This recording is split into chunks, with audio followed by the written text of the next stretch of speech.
여러분 안녕하세요. 너무 더워요. 하지만 새로운 스킨케어하고 화장품을 볼 거예요. So, napakainit ngayon, pero meron akong event tomorrow kasi hindi ko yung sinabi in Korean kasi hindi ko alam pala. So, I will try new skincare and makeup tonight because ayun nga, may event nga ako tomorrow. So, hindi talaga siya like solid plan nung huling trip namin ng Korea na bibili ako ng mga skincare beauty things, ganyan. Pero nagkataon lang na andun na rin kami, malapit na din.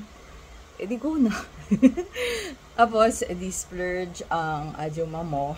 So, nagpunta kami sa Amore Pacific in Seongsu. That's, I think, their headquarters. Ang saya doon, as in swear, as in, ang dami kong freebie na Misansan na serum.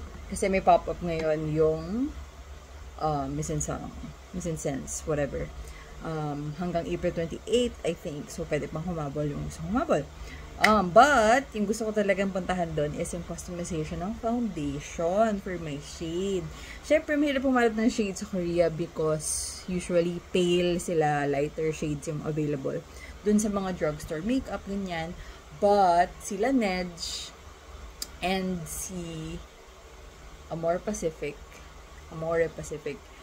si Hera actually, na under Amore Pacific, meron silang sobrang daming shades available. I'm not sure kung meron yung mga super morena, super dark, but yung mga Kerina na morena na medyo paputi na, ganyan, na hindi super Korean skin, so like, basta yun, medyo morena.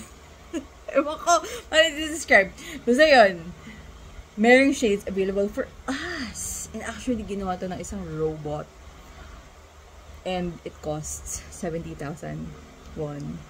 So, nasa mga 3K siya. So, splurge talaga siya. Tapos sa Budol pa kami pagdating doon. Like, bukod sa you can get AI to identify your correct shade, meron din silang AI system to identify like the best skincare for you, the best recommendations based on your preference, and then based on your skin analysis sa robot nila. Okay, so, tagal na, 3 minutes na yung intro ko. Anyway, so, ito muna, unboxing mo. So, ito nga yung dalawa kong Channeline na customized. So, first, ito muna. Sige. Mamaya na, I think makeup talaga, yung Hera. First one is the customized essence. So, sabi dito, Custom.me is a bespoke skincare brand offering personalized skincare solution through Amore Pacific's research and AI skin analysis with 1 million data. So, pwede yung pumunta dun sa headquarters nila and then free lang yung skin analysis na yun. And then, meron siyang like report. Wait lang.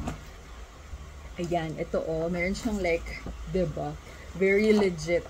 Diba, meron pa yung Jinros na analysis na skin mo. Ano yung pinakailangan. So, like, for me, ano is yung breakouts yung like this one, hello. Repair ng damage, whatever, dark spots and wrinkles since, 32 na tayo, kailangan na ng repair. Sobrang funny ng picture, very, very 3D daw, kaya prepare to be tsaka.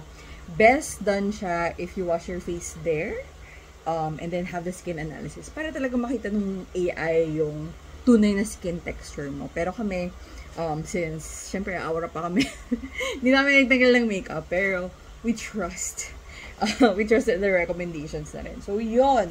So, yan. Meron siyang mga recommendations din na other products na you can buy kung like, very yayamanin ka and marami kang gustong bilhin. Yan. Go. Pwede ka mag-tax refund and shit. So, go, diba? Anyway, so ito na yung custom essence ko. And yes, na-unbox ko na siya kasi para maayos ko siya sa luggage, syempre.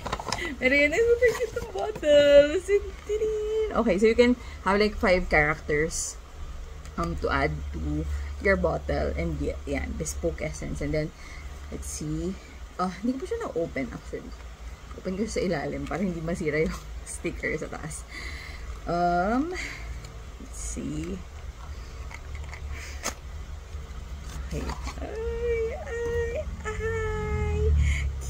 beauty pie. So, this is an essence. I plan to use this. I plan to use this in the morning. Yan, pump bottle siya.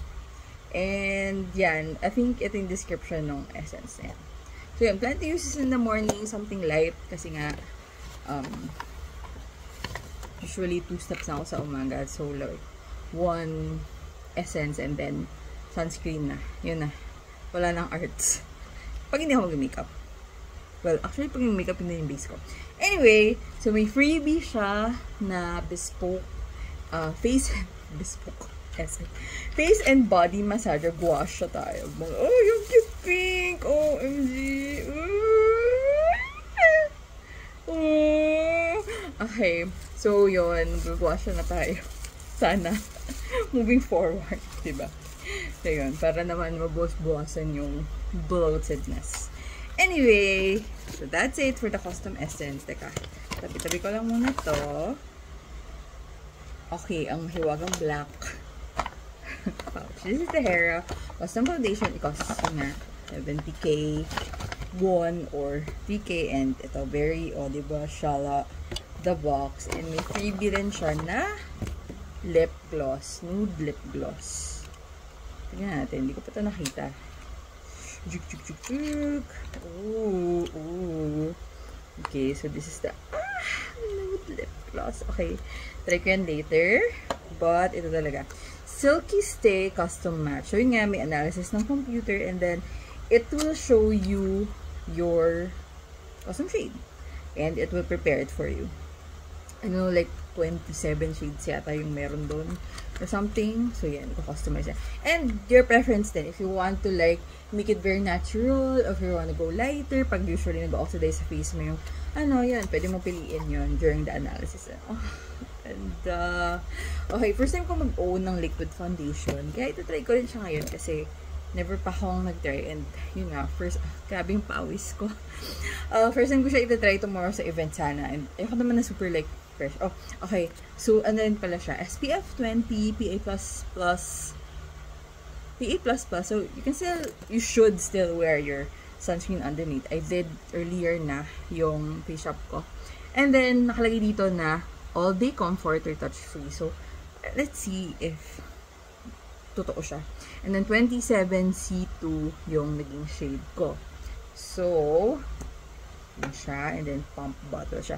So, I also bought, like, a spatula, Filimile spatula from Olive Young to, like, help me the Korean way. And then, meron akong beauty blender dito to check it. Okay. So, I will just prep my skin. Actually, I'll try using eye cream because I watch some here sa TikTok na yun yung secret ng mga makeup artists. Like, eye cream all over your face to prep it. Okay, yun lang. Okay, I will try it now and then tignan natin ang result.